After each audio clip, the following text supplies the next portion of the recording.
More breaking news tonight coming out in just the past half hour. Yeah, with a sports twist to it. It has to do with this weekend's Browns game. And Jordan Strack live in studio with more. Jordan?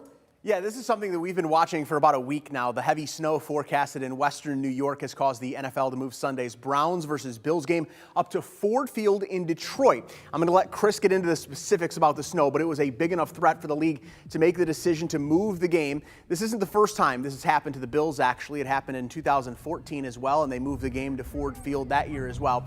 The interesting part about this is the dynamic of the actual game. The Bills will benefit with their offense playing indoors, but this might become a Browns home game now. You know the Browns fans are going to be able to make that short drive up to Ford Field. We are still waiting on ticket details for that game. And if you can't make it up to Detroit, we will still be airing that game on Sunday at 1, just like normal, here on WTOL 11. I'll have more on this game in sports at 6 o'clock. For now, live in studio, Jordan Strack, WTOL 11. Some of the risk when you live right there in the snow belt. And they are going to get hammered. Let's check in with Chris. He's got more details on some of the snow that's coming their way and some of the snow that parts of the east side of the state already got. Chris? Yeah, same lake that we share, but they're on the receiving end of that heavy lake effect snow. Guys, check this out. Some lake effect snow that is just beginning to crank up as that colder air rockets into the area off of Lake Michigan, but a lot of the focus is going to be Lake Erie and those bands just getting started, and it's going to be expected to be what is known as a crippling lake effect snow event that will really ramp up tonight and continue Friday and into Saturday. Already some lake effect snow